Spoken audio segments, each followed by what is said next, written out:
LP news. నేను సల రాజేందర్. ముందుగా హెడ్లైన్స్ చూద్దాం.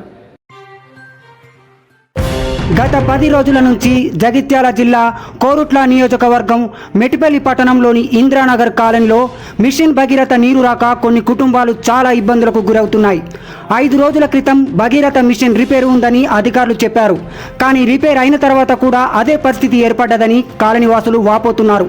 ఒక మిషన్ భగీరథ అధికారి కానీ మున్సిపల్ అధికారులు కానీ ఇంద్రానగర్ కాలనీకి వచ్చి నీటి పరిస్థితులు చూడడం లేదని, కాలనీలో బోరింగులు కానీ నీటి బావులు కానీ లేక చాలా కుటుంబాలు మిషన్ భగీరథ నీటి మీదనే ఆధారపడ్డ కుటుంబాలు చాలా ఉన్నాయి. ఇలాంటి పరిస్థితులు ఎన్ని రోజులు ఎదుర్కోవడమని కాలనీవాసులు ప్రశ్నించారు. వచ్చే వేసవి కాలంలో నీళ్లు రాక కాలనీవాసులు పనులకు వెళ్లడం కూడా కష్టమవుతుంది. సంబంధిత అధికారులు వెంటనే స్పందించి కాలనీవాసులకు తొందరగా న్యాయం చేయగలరని కోరుతున్నారు.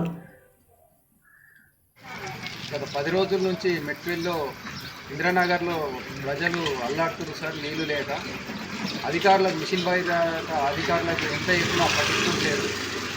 కనీసం మీరన్నా వచ్చి మీ ఫీల్డ్ ఏదైతే వాటర్ ఫీల్డ్కి సంబంధించి అధికారులు ఉన్నారో వాళ్ళు కూడా తనిఖీలు చేస్తలేరు. ఎన్నిసార్లు ఫిర్యాదు చేసినా అని పట్టించుకోవడం లేదు. ఎందుకు మా ఇంద్రానగర్ అంటేనే మీ అందరికీ అధికారులకు ఒక వివక్ష.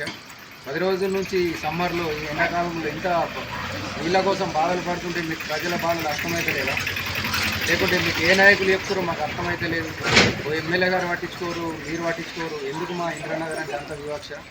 నీళ్ళు లేక 10 రోజుల నుంచి అల్లాడితే ఒక అధికారి రాడు, ఒక కమిషనర్ రాడు, మిషన్ భగీరథ అధికారులు అయితే అసలే పట్టించుకోరు సార్. 10 రోజుల నుంచి మేము ఇక్కడ అల్లాడుతున్నాం.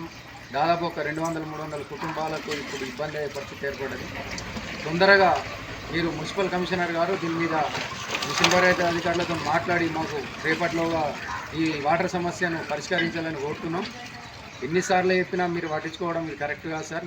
మీకు ఇన్ఫర్మేషన్ మేము ఇవ్వలేం. మిషన్ భగీరథ అధికారులతో కాంటాక్ట్లో ఉన్నాం. తప్పకుండా వాళ్ళతో మాట్లాడి మాకు న్యాయం చేయాలని కోరుతున్నాం sir. Thank you sir. Commissioner గారు.